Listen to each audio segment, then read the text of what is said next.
जॾहिं रूह पाण शाहिदी ॾियणु लॻे तॾहिं ज़ुबान ख़ामोश थी वञे थी। हज़रत मौलाना रूमी हिकु निहायती गहरी हक़ामत बयानु फ़रमाइनि था। हज़रत नूह अलैहिस्सलाम जी ॿेड़ी तयारु हुई, तूफ़ान वेझो हो ऐं अलाह ताला जे हुकुम सां हर तरफ़ निजात जो फ़क़्ति हिकु ई रस्तो हो।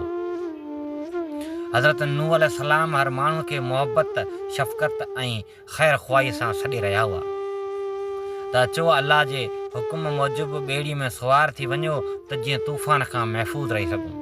पर संदन पुटु कनान पंहिंजे गुरूर में मुब्तला हो।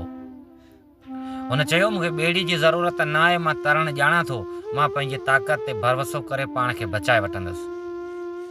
हज़रत नूह अलैहिस्सलाम फरमायो, हीउ आम ॿोॾ न आहे, हीउ अलाह जो अज़ाब आहे। हिते न तुंहिंजी महारत कमु ईंदी, न तुंहिंजी ताक़त, रुॻो उहो ई बचंदो जंहिं ते अलाह रहम फरमाईंदो। कनान वरी वराणियो, मां कंहिं ऊचे जबल ते चढ़ी वेंदुसि, उते पाणी न पहुचंदो।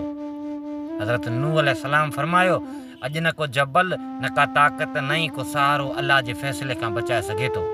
अॼु निजात रुॻो उन ई ॿेड़ीअ में आहे जंहिंखे अलाह ताला जो हुकुम हासिलु आहे। पर गुरूर संस अखियुनि ते पर्दो विझी छॾियो। उहो नसीहत त ॿुधंदो रहियो, पर मञण लाइ तयारु न थियो।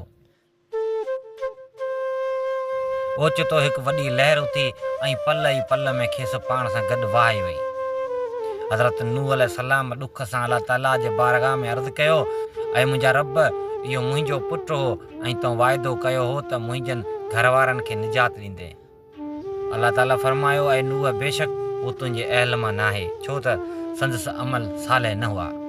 पोइ अलाह ताला सम्झायो त जीअं जेकॾहिं जिस्म जो को हिसो बीमार थी वञे त सॼे जिस्म खे बचाइण लाइ उनखे अलॻि करणो पवे थो, तीअं हक़ ऐं बातिल जो फ़ैसिलो बि रिश्तेदारीअ जे बुनियाद ते न, पर ईमान ऐं अलाह जे फ़रमान बरदारी जे बुनियाद ते थींदो आहे। इहो ॿुधी हज़रत नूह अलैहिस्सलाम वॾी आजिज़ी सां अर्ज़ु कयो, ऐं मुंहिंजा रब, मां तुंहिंजी रज़ा खां सवाइ ॿी कंहिं शइ जो तलबगार न आहियां।